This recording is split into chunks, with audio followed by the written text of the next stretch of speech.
Om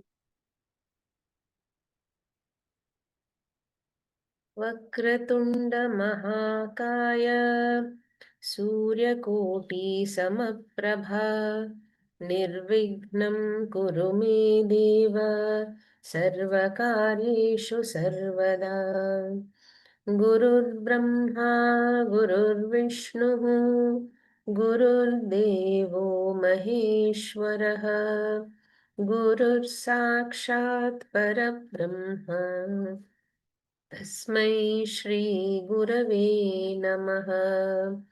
Tasmai Shri Gurave Namaha. Om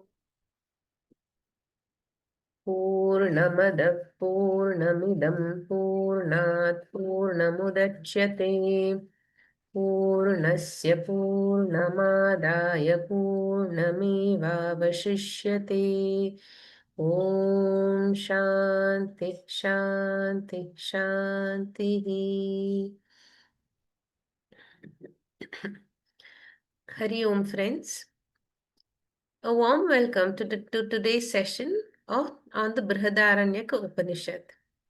Over the last 6 weeks, our respected teacher, Dr. Timmappa Hegde has taken us through this Brihat Upanishad, giving us an overview of all the chapters, all the brahmanas, all the major sections or the kandas. The Upanishad has 6 chapters called Adhyayas and is further divided into 47 sections or brahmanas. These sections are then divided into the paragraphs called kandikas. And there have been so many teachers and students and so many stories interwoven and layered within this massive Upanishad. Today, we are going to listen to the summary of the 5th and 6th chapters, and also we will look at the main points of all the other chapters also. The overview of this Upanishad reflects the richness of our Indian scriptural literature. Not only do they contain the highest knowledge ever to be learnt by anyone, but they present this knowledge in the most systematic manner, making it easy for both the student and the teacher alike.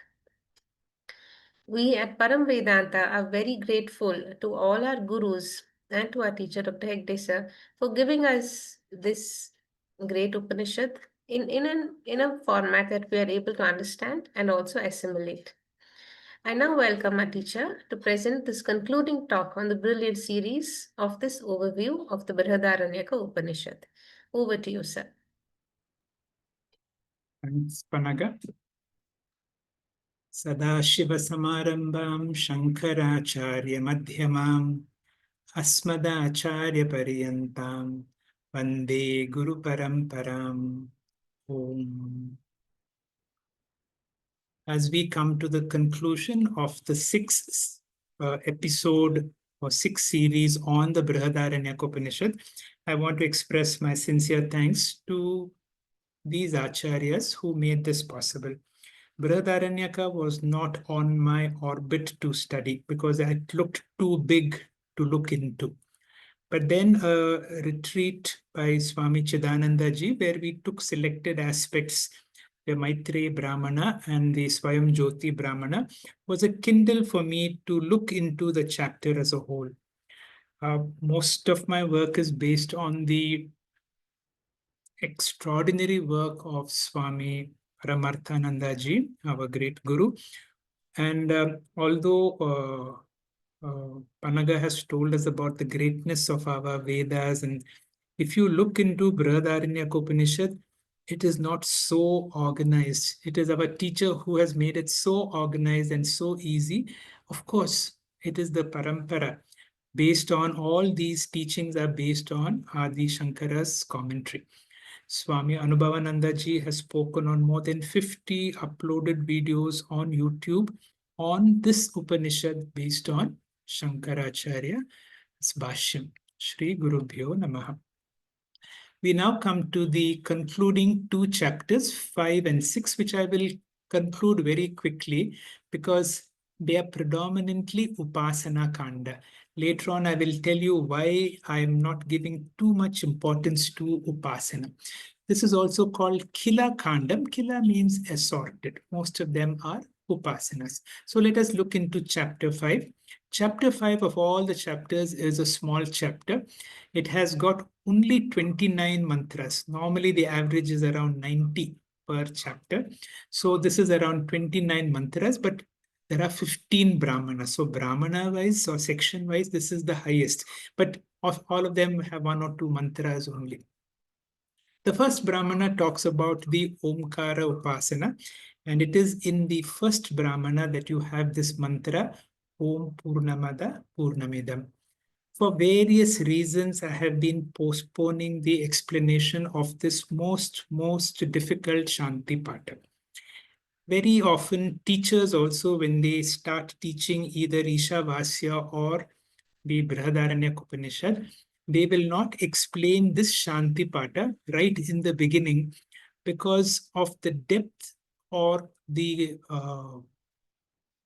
complexity of the Shantipatha. Only when a student has a certain idea of the Upanishad, this is explained. And I do not know for whatever reason, in the Brihadaranyaka Upanishad, this comes in the first Brahmana of the 5th chapter. And here also, I will not explain this immediately. I will do it in the form of a quiz at the later part. So we finished with the first Brahmana, where we have one upasana which deals with the Omkara upasana. The second Brahmana is a nice story. This story deals with values, and wherever there is a story about values, Swami Paramarthananda ji gives us a very gives a lot of importance, and he spends a lot of time on this story.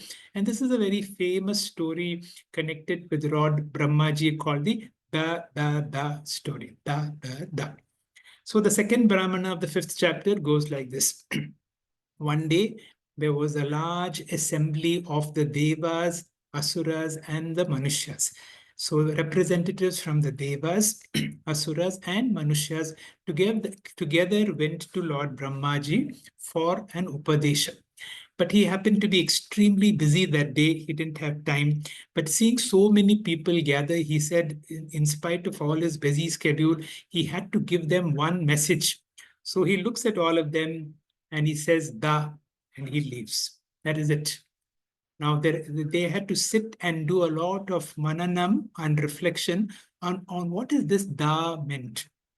Now, each groups, that means the devas went separately, the asuras went separately, and the manushyas went separately, and all of them decided to meditate on what the creator, the Prajapati,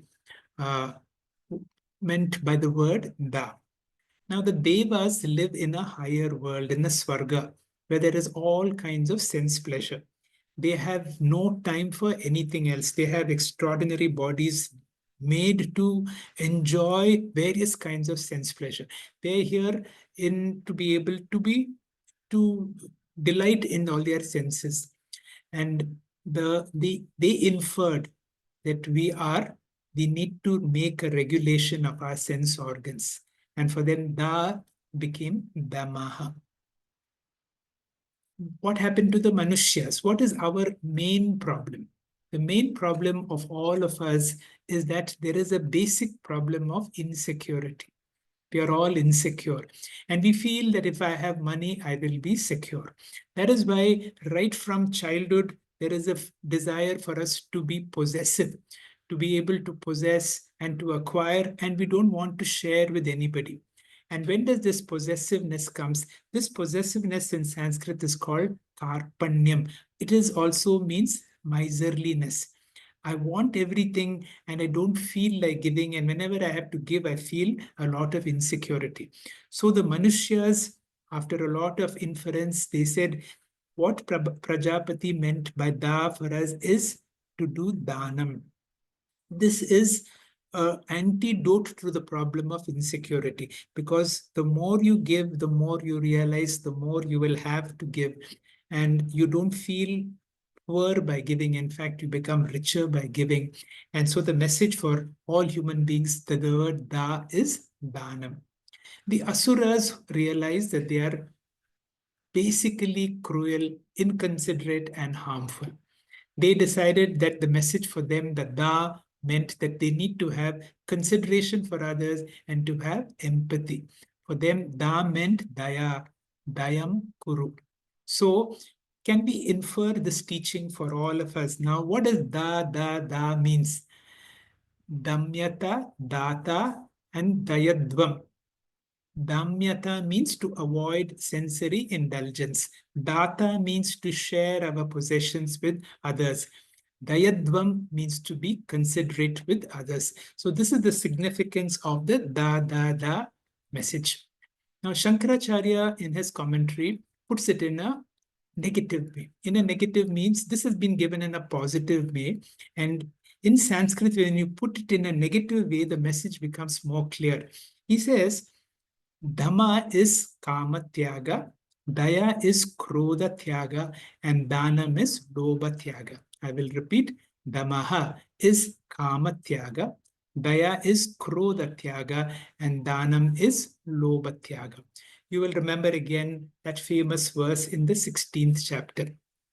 Trividam narakasyedam dwaram nashanam atmanaha Kamaha krodastata lobas tasmad trayam tyajat. You have to give up these three things. What are the three things that we need to give up? Kama, krodha, and lobha. So whenever Swami Paramarthanandaji says, whenever you hear thunder, and the thunder is Brahmaji telling us dar, da. So that finishes the second Brahmana of the 5th chapter. From the 3rd Brahmana to the 14th Brahmana is a varieties of upasanas. Some of them are Hiranya Garbha upasanas, most of them are Hiranya Garbha upasanas and Virat upasanas. And these upasanas can vary from the vyashti, like for example, Hiranya Garbha upasana sometimes is meditated on. Now, the sun is taken as Hiranya Garbha here, and there it is Aditya, or from the Vyashti angle, it is the eye. So when you meditate on the eye, it becomes a Vyashti meditation, and when you meditate on the sun, it becomes the Aditya Purusha Upasana. Among all the upasanas, one of the upasanas was brought out that even sickness, whenever a person falls sick, can you convert your sickness into a spiritual sadhana?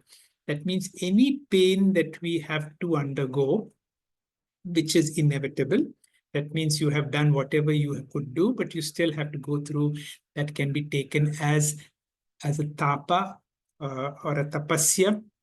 And when you're going through pain, that experience of pain can also be a upasana. You will remember among the various upasanas, one of the upasanas is having food. Each time we have food, so you can bring in upasanas in daily life. With that second chapter, we have come to 1 to 14. Now, the 15th is the last Brahmana. And in the last Brahmana, as I said, there is only one Upanishad or two Upanishads, both Isha and Brihadaranyaka, which have a prarthana. Upasanas, because there is no deity, there is no God, so there is no prayer. But then in the Upasana portion, both in the Ishavasya Upanishad as well as Brihadaranyaka, this is the common mantras. Like in Ishavasya mantra number 15, 16, 17, 18 are called the charama prarthana. Hiranmayena patrena. Now this is a prayer that we need to do every morning, every evening, at sunrise and sunset. O Surya, I'm not able to see your beautiful face because there seems to be a patra. Hiranmayena patrena satyasya apitam mukam. Apitam means covering. There is something covering your beautiful face. Tatvam Pushan Aparvano. I want you to see your radiant face. Satya Dharmaya Drishtaye, so that I am on the right path. Early in the morning, whenever we do our Surya Namaskara, this is a prayer. And towards the evening, this becomes a charama prarthana. A charama prarthana is the prayer that all of us need to do every evening, because it is a prarthana when you prepare to die. Brihadaranyaka Upanishad is one Upanishad where there is a lot of references to death. And it is said that evening is like time for us to retire and retire from this life also. And when a person is dying, then there is always an uncertainty. Unless a person, because of Guru and Shastras, has become a Jivan Mukta, the concern is, will I go through that path of Krama Mukti, or will I go through the path of, will I go through Shukla Gati or Krishna Gati? So that is why from Hiranmayena Patrena, all these are prayers in the deathbed or charama prarthana to give us the Shukla Gati, to give us that good path. So that this is the path of no return, because my Lord, I know the consequences, and I know I have lived a good life, but I have done mistakes also. Please be forgiving. Put me on the bright path. My body is not fit, but then this is my final prayer. Pushan Ekarasi. O Pushan, O Nourisher, Ekarasi, that solitary one who tries. O Surya, O Prajapatya. Yuvarasmin Samoha Tejaha. Can you withdraw those bright rays? Yette Rupam Kalyana Tamam Tate Pashyamaha, so that I'm able to see you. Can you withdraw your rays for some time? Yo Sahaso Purushaha Soham Asmi. And then there comes a shocking moment. Of course, this is only an upasana, where you can see from a Vedantic angle. The Vedantic angle is, I have been looking for Bhagavan all the time. And then there is a discovery that the one that you are looking for is none other than myself. Saha Aham Asmi. So I have been looking for the Lord, but then I discover at some stage, Saha Aham Asmi. But remember, this is a charama prarthana. This is not a person who has got Guru Shastra Upadesha. But if you see from the Guru Shastra Upadesha, in that instant, when I'm searching for God and I discover godliness in my Yo Sahaso Purushaha Sohamasmi, the one that I have been looking for is none other than myself. This is the Jivan Mukti part of it. But again, as I said, this is comes from the Upasana portion or from the prayer portion. Then this is the final prayer. This is the prayer on the deathbed. Now, again, I'm putting all these to say a student of Vedanta should not be afraid of death. And how do you handle that? Let every evening be sunset and the evening star, one clear call for me. May there be no mourning when I set out to bar. That means sunset has come. It is the time for me to leave this body. So when I have to leave this familiar place, I always have a sense of uncome. Where am I going to? But then, if this training is an everyday training, and look at this prayer. This is a Vayur Anilam Amritam Atha Idham Basmantam Shariram. Now you are allowing the Vyashti to become one with Samashti. Now, can my body become matter? The air in my lungs merge with the air in the total. O Kratosmaram, Kritagamsmara, Kratosmara, Kritagamsmara. Now, this is a prayer. I have done many good things, but I know I have done bad things also. But I know only you can forgive me and put me on the right path. And finally, there is one prayer that we should do every morning when we freshen up. The first Pratyaksha Devata in our homes is Agni. And this is also going to be the last prayer. Agne Naya Supataraye Asman. O Agni, put me on that royal path. Supataraye, put me on that Shuklagati, that noble path. Vishwani Deva Vayunani Vidwan. Now you remember, you know me in and out. You are an all-knower. About what? Yuyud Asmat Juhuranam Ena. I have done many things which are not right. Bhuishtam Tem Nama Uktim Videma. You know, I'm making this prayer to you. I cannot make a formal prayer because now I'm in my bed. I'm sick, possibly in an ICU. I'm not even able to sit up. But mentally, I can make this prayer. Mama Uktim Videma. I'm making this prayer to you. How many times? Again and Bhuishtam Tem. Again and again. This is my repeated prayer. With that, This is the final Brahmana of the 15th Brahmana of the 5th chapter. With that, we come to the last chapter of the Brihadaranyaka Upanishad. Again, we are dealing with upasanas and upasanas. The first two sections are a repetition of the various upasanas that you had in the 5th chapter of the Chandogya Upanishad. You'll remember in the introduction, I had spoken to you about the comparison between Chandogya and Brihadaranyaka. In Chandogya, the upasana portion and the Vedanta portions are clearly distinct. And that is why generally 5th chapter up to the 1, 2, 3, 4, 5 in Chandogya are not taught much because they are full of upasanas. 6, 7, and 8 are taught. So the 5th chapter, in many ways, the first two sections are a repetition. That means both in the Brihadaranyaka and the Chandogya Upanishad, you have similar mantras. Now we come to this Prana story. This Prana story comes in both these Upanishads. This Prana story is very famous. We have heard this story elsewhere. Not only this talks about the Prana story. One of the important things that come is the Prana story. And of course, the various parts that happen after death. Whether, based upon the types of karma we have done, based of type of upasana we have done, the base of types of understanding that we have done, what happens to a person after death is all discussed in this upasana portion. It also tells you certain rituals for prosperity, for conceiving and to be able to raise children.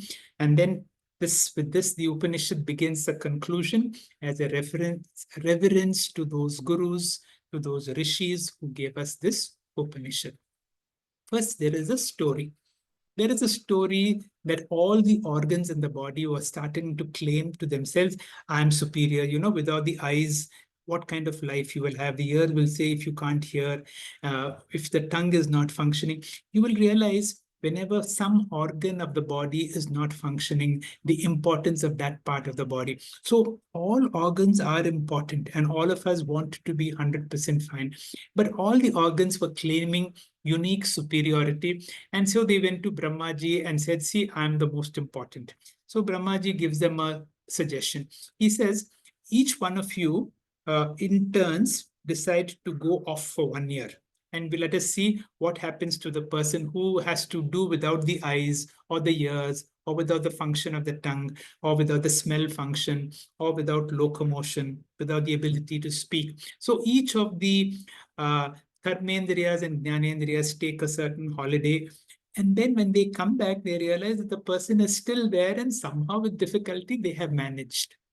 And finally, it was the turn of Prana to leave. The moment Prana began to leave, all the organs found that they were dysfunctional. Every organ can function only because of Prana. And then it was declared that Prana was a very important among all the karmendriyas and jnanendriyas. Prana is considered most important. And that is why Prana Upasana is considered as a very important Upasana. There is another Agnis called the 5 Agnis where the Jiva undergoes after death. That means after death, they go to Swarga. So the Sukshma Sharira goes through Swarga Agni, Mega Agni, Purusha Agni, Prithvi Agni, Purusha Agni, the Stri Agni. So these are the Panch Agnis. And you will remember there was an Upanishad, we studied all these Agnis. There was one mantra which touches all of this. And this is in the Mundaka Upanishad. We talk about the 5 fires that is discussed here in the concluding chapter of the Brihadaranyaka. In Brihadaranyaka, as I said, throughout, there is one chapter that is about death and what happens after death. You have the Krishna Gati, the Shukla Gati. These parts are also discussed in the concluding chapters of the Brihadaranyaka. Now, this is similar in Chandogya also, because the first 2 chapters are also included in the 5th chapter of the Chandogya Upanishad. What are the rest of are all various rituals to have noble children, to have a lot of prosperity. So what are the upasanas that need to be done? And now I come to the conclusion of the Brihadaranyaka Upanishad by giving the Vamadeva Brahmana. And this is a form of a respect to all the rishis who have given this teaching. With that, we come to the conclusion of the Brihadaranyaka Upanishad. Now, there are many things which I have not touched, including the Shantipatha, Om Purnamada, which we will do in the form of a teaching quiz. I will request Panaga to chant this for us. Panaga, please. Hari Om Shri Gurubhyo Namaha. Om Purnamadah Purnamidam Purnat Purnamudachyate Purnasya Purnamadaya Purnamevavashishyate. Om Shanti Shanti Shanti. Panaga, I want you to be there. We will make a form of a discussion. So we have gone through the entire Brihadaranyaka Upanishad, and as you see the slides, whatever questions, whatever thoughts come to you, we will do a quick revision. Now you will remember this Shantipatha, I said, is an extremely difficult Shantipatha, but also an important Shantipatha. And in this Shantipatha, we had in the second or the third class, Dr. Anupama gave us a very nice explanation of how we have to know this Shantipatha. But now I will put it in a, in a very gross way. Now, if you don't have Guru and Shastras, how confusing this Shantipatha could be. Now, what does this mantra actually say? Purnam Adaha. Adaha means something far away. Something far away. What is far away that I can't see? Paroksha, beyond my sense organs, is Bhagavan. So Bhagavan or Brahman is Purna. Purnam Idam. So we have two Purnas. That means whatever I can see and experience, myself and the world around me, is also Purna. So that is one meaning. So in that sense, it is a Mahavakya, because whatever I see is Purna and Bhagavan is also Purna, which can be taken as Jivatma, Paramatma, Aikyam, or whatever I see is Vishwarupa, Ishvara is also Bhagavan. Then the mantra says, Purnat Purnamu Dachyate. From the infinite, infinite comes. It does not say from which infinite has come. So you will remember last time we gave the ocean and the wave example.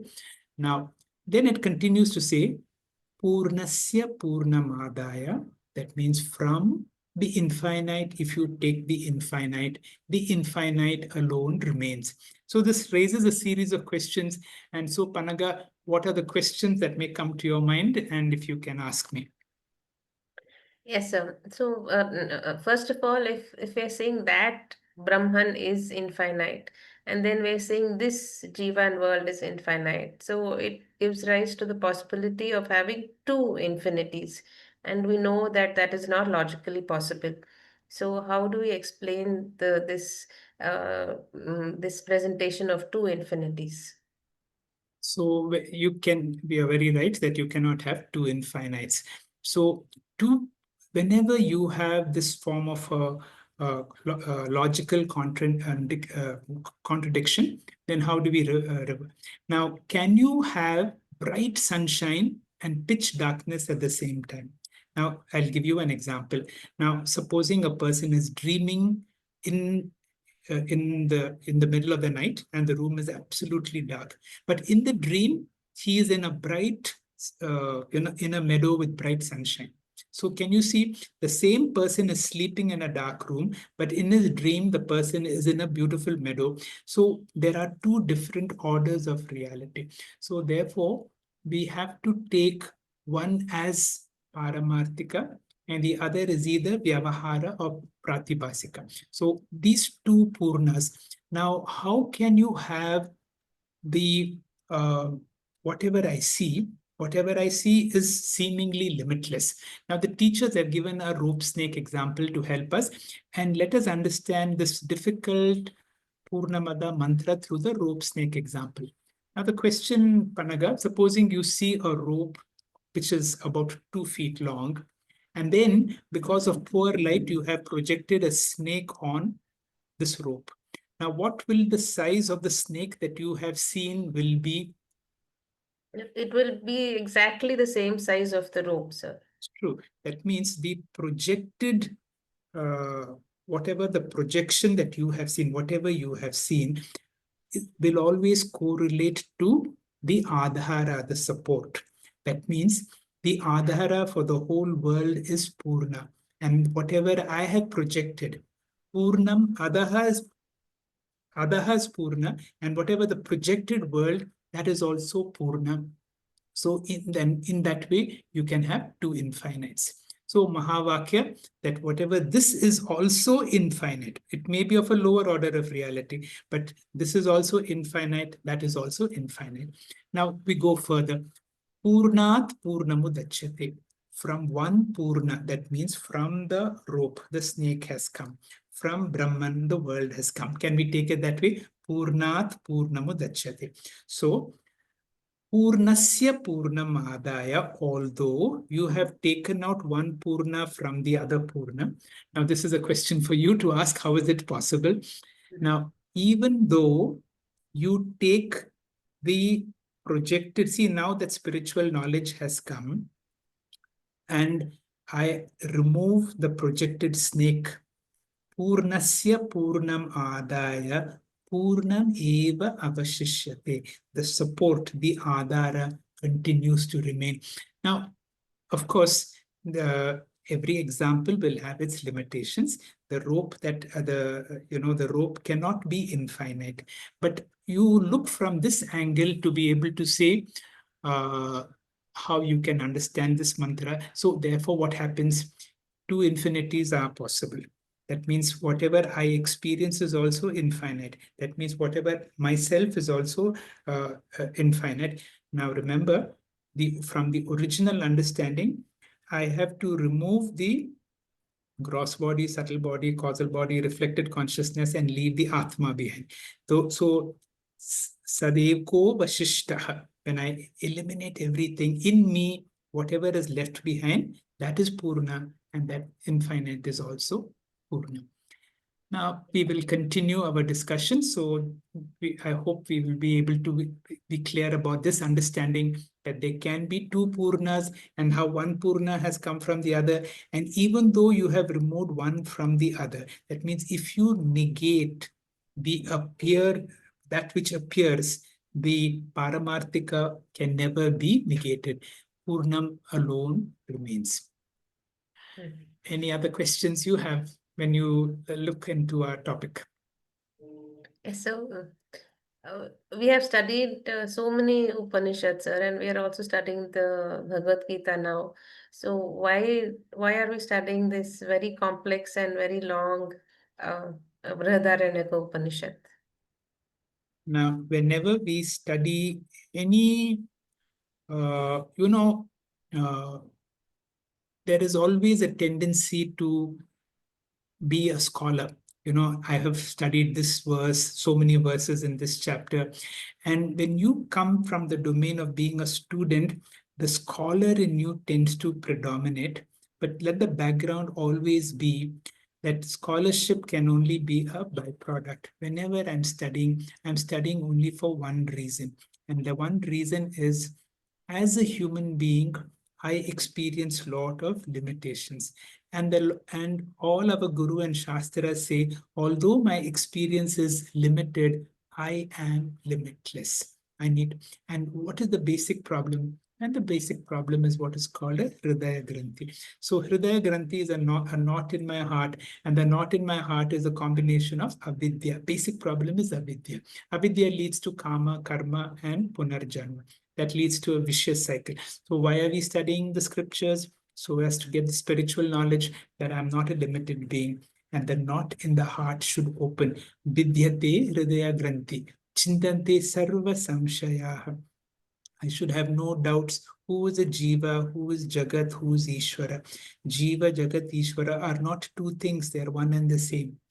So, Chidnanti Sarva, Kshiyanti Cha Asya Karmani. Karma belongs to my body mind, and my attachment to my body mind becomes less. Tasmin Drishte Paravare. Now I have a higher vision. I'm able to see the transcendental. I'm able to see the transcendental which is immanent in and through.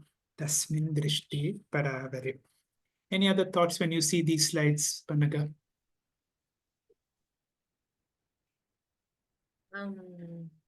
Yeah, there are some common aspects in both the Ishavasya Upanishad and the Brihadaranyaka Upanishad, sir. So, what are the things in common and what is different between the two? Both of them come from the Shukla Yajurveda.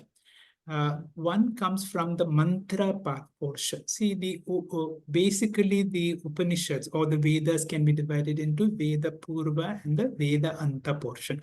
And whatever the Veda Anta portion are considered to be Upanishads. But sometimes the Veda Purva can be divided into the mantra or the Samhita Bhaga.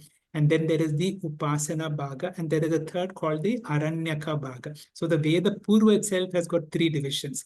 And one is called the mantra or the Samhita portion, which give a lot of mantras.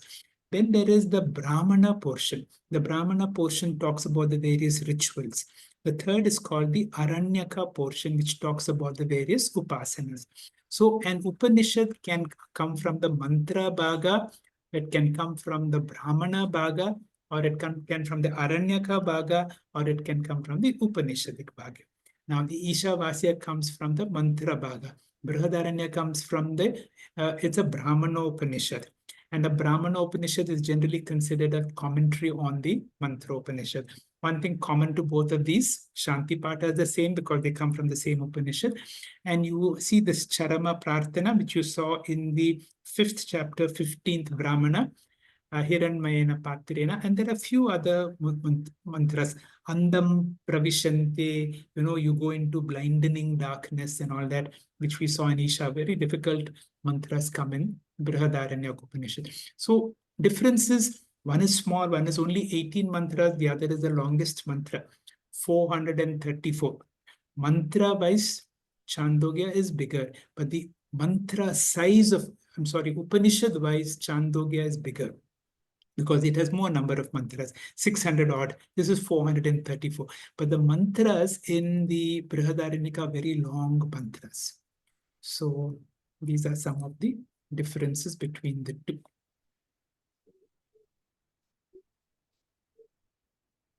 Why is Brihadaranyaka Upanishad great?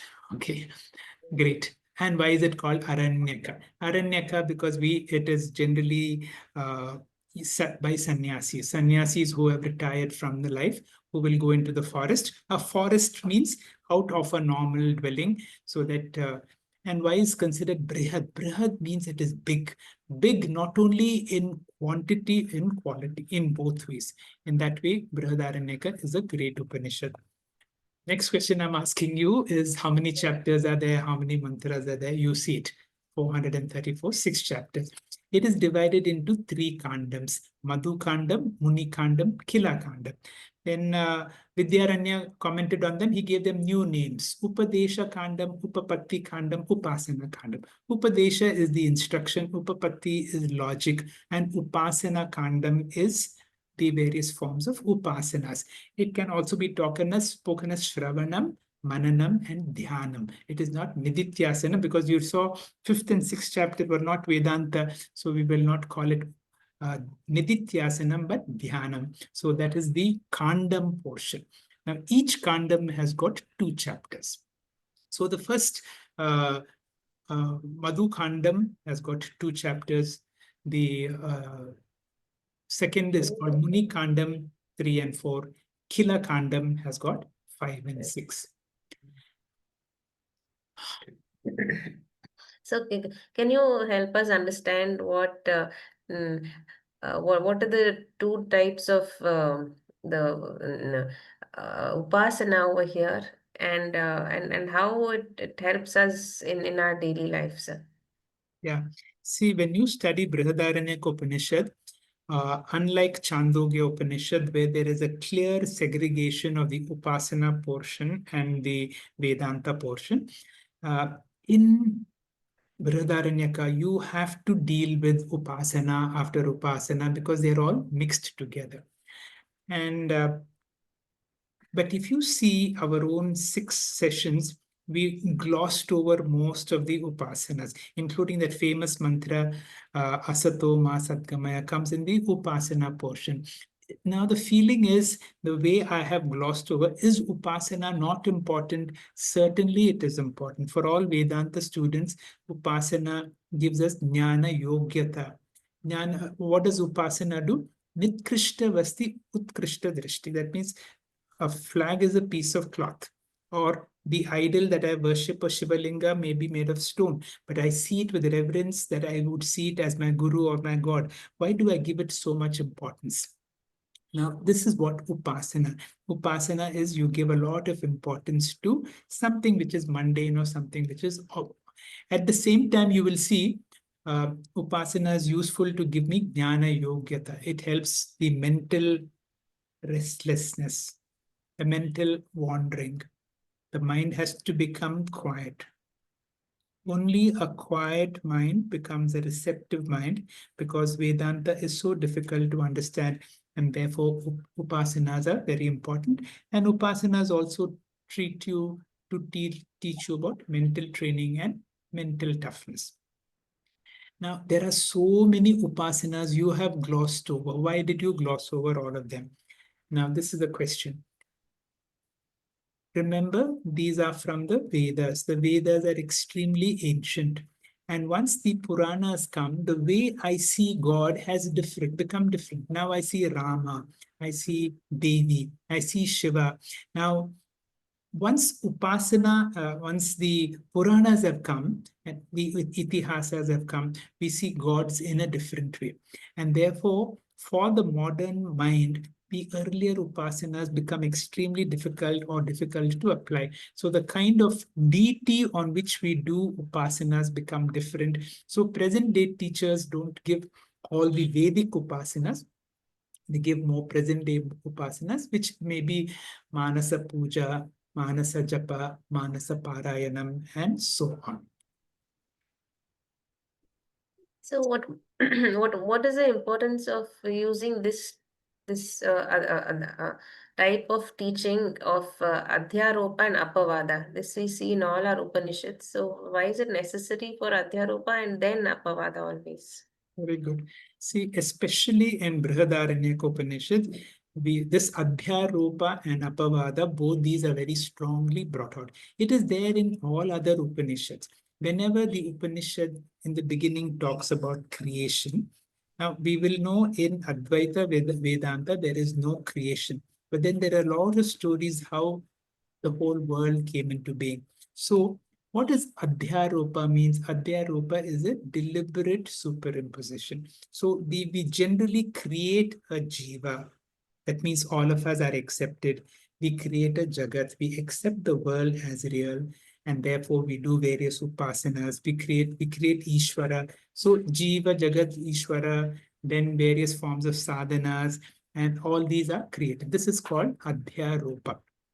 And as we go into a greater understanding, and once the mind has become more mature, and the student is now able to develop a certain shraddha that what the teacher is teaching is not, it may not be logical, it may not be to my experience, but then I develop a certain rapport. My teacher is not going to fool me. My teacher is not going to mislead me. And once that shraddha happens, the teacher now begins to say, now you start negating the neti part. Neti means not this. Na iti, na iti, na iti. What is na iti? Mano, buddhi, ahankara, chitta, naham. Go on negating. So we do this whole process of going on negation until you come to the negator. You come to some point where you cannot negate, sa eko vashishtaha shiva kevaloham. So that is Adyaropa Apavada, which comes very strongly in the Brihadaranyaka Upanishad.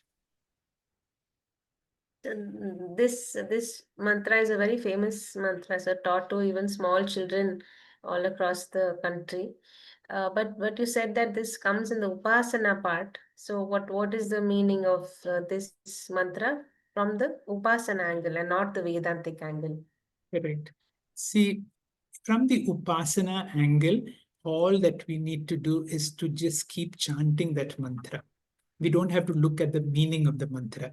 So when you chant Om Asato Ma Sadgamaya Tamaso Ma Jyotirgamaya Mrityor Ma Amritam Gumaya, that gives you Chitta Shuddhi, Chitta Ekagrata, and all that. It gives you a Jnana Yogyata. This has come from the Upasana portion.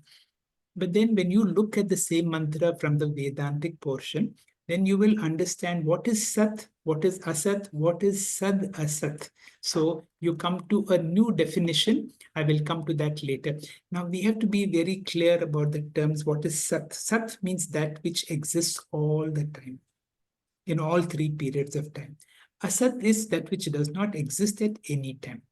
And then there is a third entity which is called mithya, which appears at sometimes and disappears at sometimes. For example, this body of ours and this world appears only in the waking state. In the dream state, we have another body and another world. And in the deep sleep state, this world has disappeared.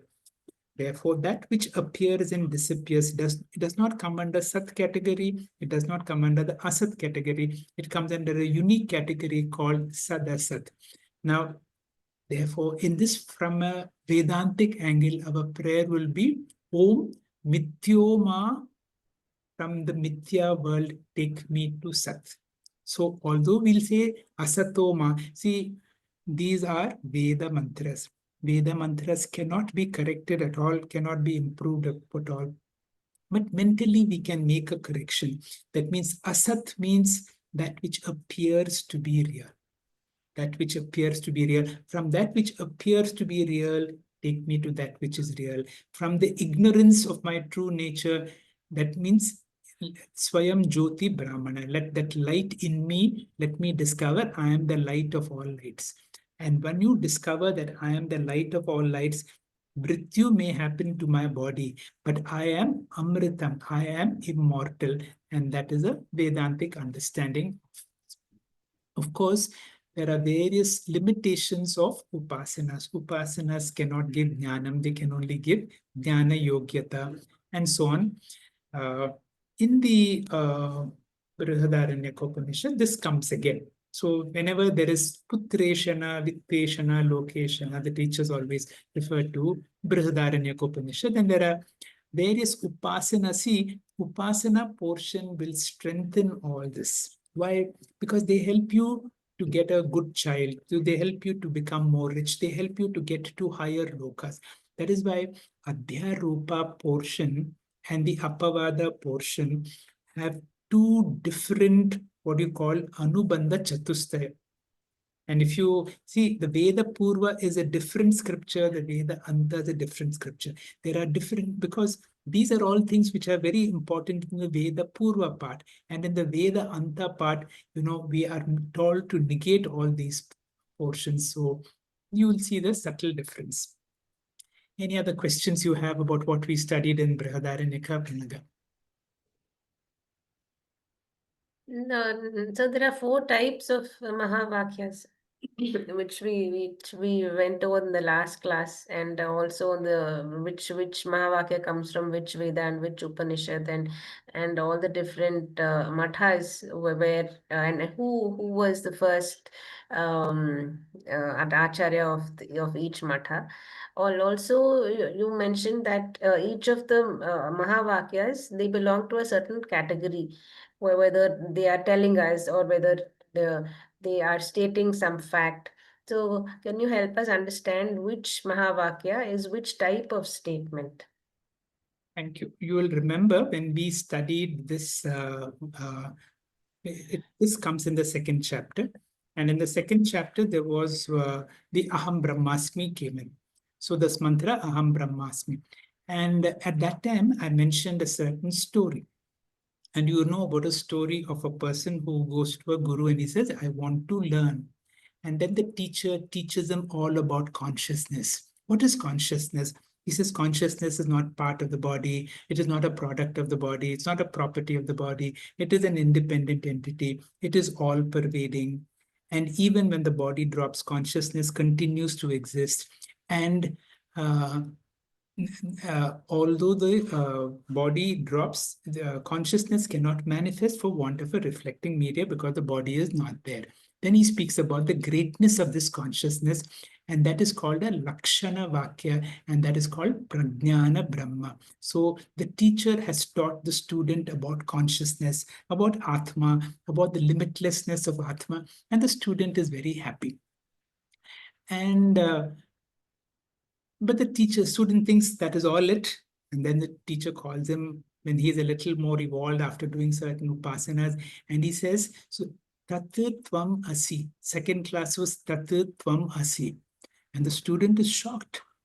You spoke about that great, and you're talking about that is me. So this is what is called an Upadesha Vakya. This Mahavakya, which tells the teacher directly tells the student, you are that. But then, of course, the student has to do a lot of meditation. And when the student does a meditation, and a day comes when Aham Brahmasmi dawns in him, that is called a Anubhava Vakya. The Mahavakya dawns in his heart. And then when he comes for the final meeting with the teacher, when he says goodbye, and the teacher tells him, I am Atma Brahma. That consciousness, which is so intimate, I am is so proximate, so near, which you have to identify as yourself.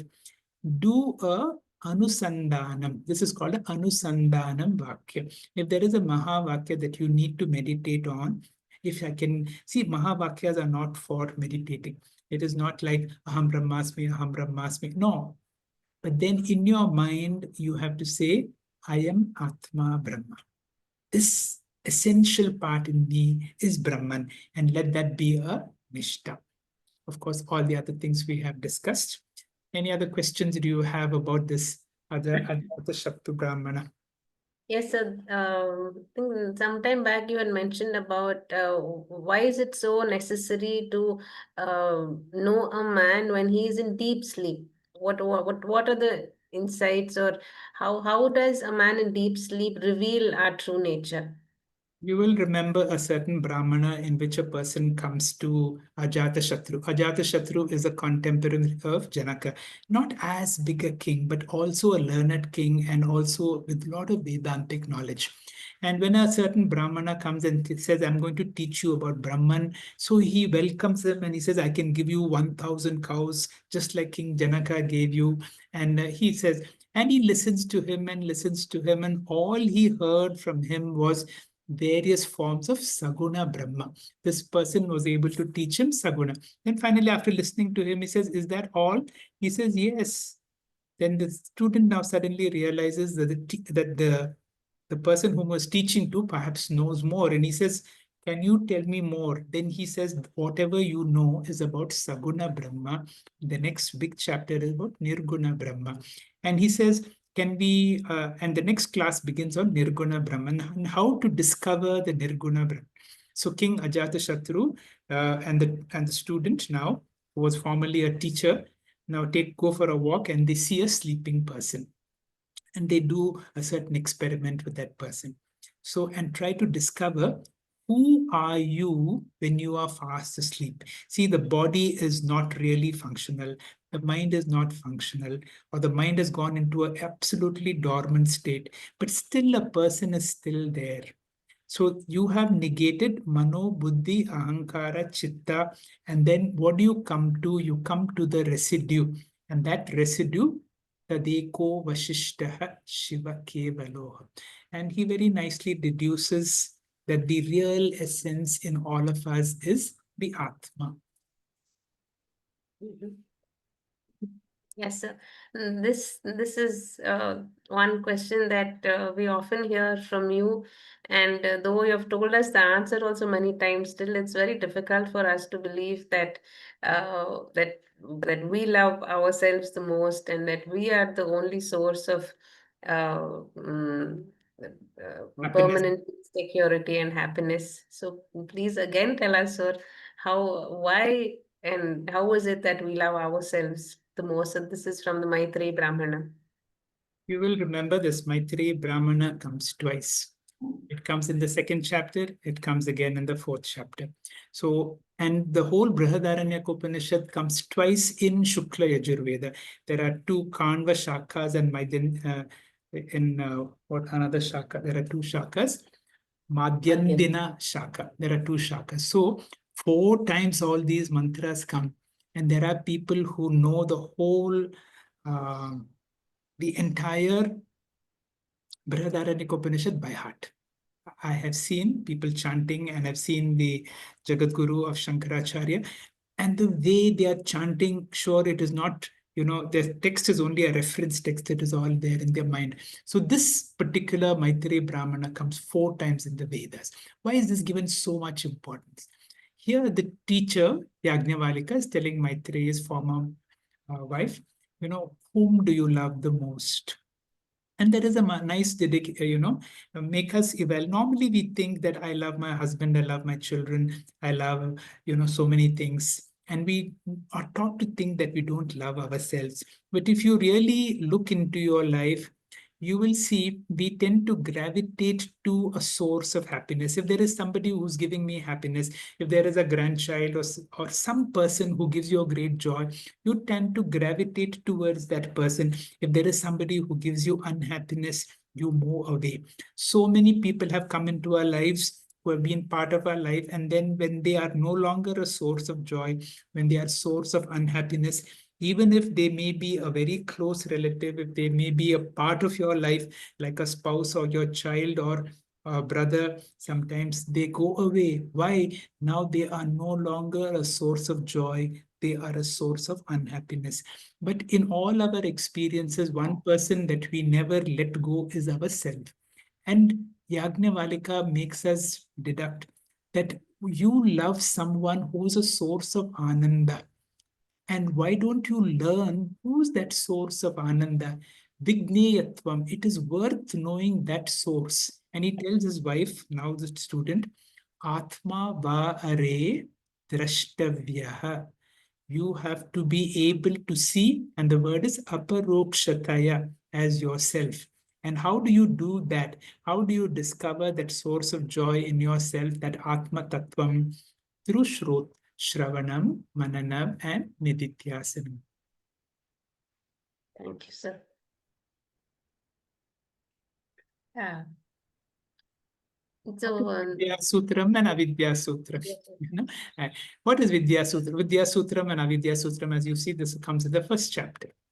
We are still in the Adyaropa part. Here, the teacher is very clear, and the teacher is saying, now, if you are able to see the Atma in yourself, and if you're able to do upasana on the Atma, that is called Atma Puja, if you're able to do realize I am Atma Brahma, and that is Vidya Sutram. Now, if I see and if I do any form of upasana to a deity whom I see as distinct from myself, then it is avidya. Of course, once jnanam comes, you are able to do both. You are able to do ekarupa, aneka rupa, and arupa vision is there. And when that arupa vision is there, you are able to do an upasana to a god outside, but you see there is really no difference between the god there I'm worshipping, I'm doing arati, I'm doing puja for, because na tatra suryo bhati, na chandra tarakam. Why? Swayam Jyoti has come into your heart. so now, thank you, sir. In the world, so we know that the world is real because we are here, we are interacting, and all the things seem very gross, physical, touch and feel and hear. But then our scriptures tell us that the world is mithya. It's like the snake being superimposed on the rope. So how is it that it is not as real as the Brahman, but it is very real in our interaction. This is the difficulty, Panaga, because the Advaita Vedanta helps us to say that what is tangible, real, including my body, is not so real. And that Brahman, which I don't experience, that is real. Brahma Satyam Jagan Mithya. But of course, when you go through these series of classes, you will go through Adyaropa and Apavada. Now, whenever you accept something, you can accept only something that is existent. Now, when you accept the world during the Adyaropa phase, now the teachers tell you when the teachers train you to do a negation, they will tell you one thing: that which is existent. Like, for example, when you say, I am, Panaga, you are. Now, that which is existent can never be negated. That which is non existent, for example, there is a horn on my head, that which is not existent need not be negated. So, whenever you do Apavada, you cannot do Apavada for Sat, you cannot do Apavada for Asat. Asat need not be negated, the Sat cannot be negated. But still we're doing Apavada. That means we accept the world. That means the world uh, is not Asat. And then when you reject the world, that means the world is neither Sat nor Asat. It comes under a peculiar category. It appears to exist. And the word for that is Sadasat. And our whole training is Sadasat Vilakshana. I have to negate that which appears to exist. Remember that mantra, Asato Ma Sadgamaya. You're talking in your heart, from Mithya, let me move to Satya. Hmm.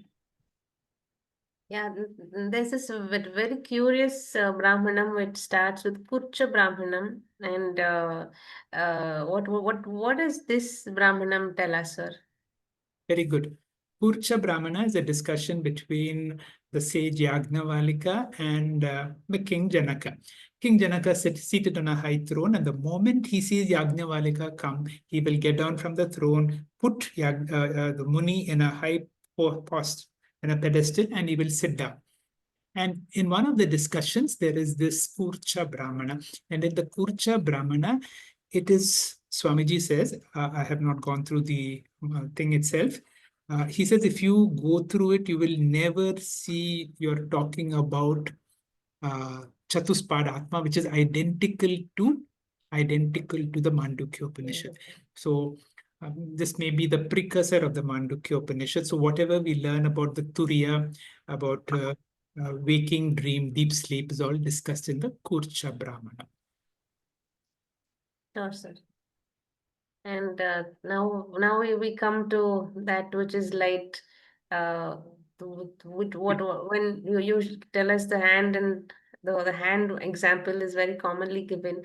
So how do we go from, and now we are studying the Drik Drishya Viveka. So you go from the gross to the subtle to the Sakshi. So help us again understand it through the light example, sir. Thank you, Panaga. Although you are suddenly seeing all this and you're making up these questions, we have not sat and discussed this before. See, you will remember there is one Brahmana which is called Swayam Jyoti Brahmana. And the Swayam Jyoti Brahmana, there is again a discussion between, if you will remember, who was the teacher. Yagnavalika is the teacher. Who was the student? Student was King Janaka. And you will remember also on that day, when Yagnavalika comes, he's mentally telling himself, today I'm no more to talk, I'm not going to speak. But then he remembers he has given a boon, and the boon was he has given King Janaka a boon, that because like Nachiketa, he brilliantly answered whatever he taught. He says, you have that freedom to ask me questions at any time. On that day, when he was in no mood to speak, King Janaka asks him, what is light? Maharaj, can you tell me what is light? Of course, we know what is light, but then he's talking about Atma. And then he goes a very beautiful, long discussion. In fact, this is the longest discussion in the entire Brihadaranyaka Upanishad, called Swayam Jyoti Brahmana. Worth going into detail at some time when we can. Beautiful Brahmana. And the whole retreat that I went to was on this Swayam Jyoti Brahmana. But if you want to take the essence of Swayam Jyoti Brahmana, it comes in this Ekashloki. And beautiful enough, we have discussed this, and last time we had Shamala chant this for us. And before the end of the class, if anybody wants to chant, I will be happy. So this whole essence of Swayam Jyoti Brahmana is brought out in this Ekashloki. And at that time, I discussed all the other mantras like Natatra Suryo Bhati, and then Jyotisham Api Jyoti from the Bhagavad Gita, and so on. Yes, sir. Sometime back we studied the Tripti Deepa, And the whole Tripti Deepa started with this one shloka from the Brihadaranyaka Upanishad, which Swami Vidyaranya elaborated in nearly 300 verses. So please help us uh, recollect the essence of the Tripti Deepa through this shloka. You will remember our wonderful days of studying Tripti Deepa. At that time, all Brihadaranyaka was one, that this mantra comes from Brihadaranyaka, 4:4:12. That much we remember. Atmanam Ched Vijaniyat. This is a great Mahavakya. And the great Vidyaranya took us what is Atma, what is Purusha. Purusha is all of us. Ched. If Vijaniyat, if he is able to discover I am Asmiti, I am none other than Atma. Kim Ichan, all my desires are gone because now I have gone into the Paramarthika range. The world is now disappeared for me. There is no object to desire. There is no person to desire. Kimichan kasya kamaya. When there is no shops, all shops are closed, there is no objects for me to desire. And when I am enlightened and there is nobody in me who wants anything, then there is no desirer, there is no desired object, then what struggle is there with this body? And we understood that mantra, what is anujwara? That means we go through as a Jivan Mukta. That means as long as you are alive in this body, the body will go through aging, will go through sickness, will go through death. But then the teacher tells you, Jwara is okay. Like a small child cries when it has pain. But the small child is not going through Anujwara. Am I going to die? How much is this medical treatment cost? What is going to happen to me? Will I have some disability? All these things are not there. So this is telling us about Jivan Mukti. This comes from which Brahmana, if you will remember, difficult. I'm not going to, it is the Sharirika Brahmana. Sharirika Brahmana. That is why the fourth chapter is the climax of the entire Brihadaranyaka Upanishad. Swayam Jyoti, Maitreyi, Sharirika, all come in the fourth chapter. This is one of them. This is a sample. There are so many other beautiful mantras like this which talk about the glory of Atma. With that, we conclude Shri Guru Bhyo Namaha. Thank you very, very much, sir, for not only giving us all the main points of this vast Upanishad, but also taking us through this Upanishad again in this question and answer format, which helps us also understand the simple things which we have been studying through all our different scriptures also. Many, many thanks, sir. We are certainly enriched and inching towards dropping all the false notions of ourselves to claim our higher nature as the Atma. To just restate what you said in the beginning, the three das, Dama is Kama Tyaga, Daya is Krodha Tyaga, and Danam is Lobha Tyaga. And while following the teaching of our scriptures and blessed with the grace of our gurus and God, may we proceed towards the higher spiritual paths and not return to samsara. Friends, we will meet again in the Drishya Viveka class on the 20th of June. And we have been able to study this Upanishad and the Bhagavad Gita and all of the other scriptures only due to our glorious Guru Parampara.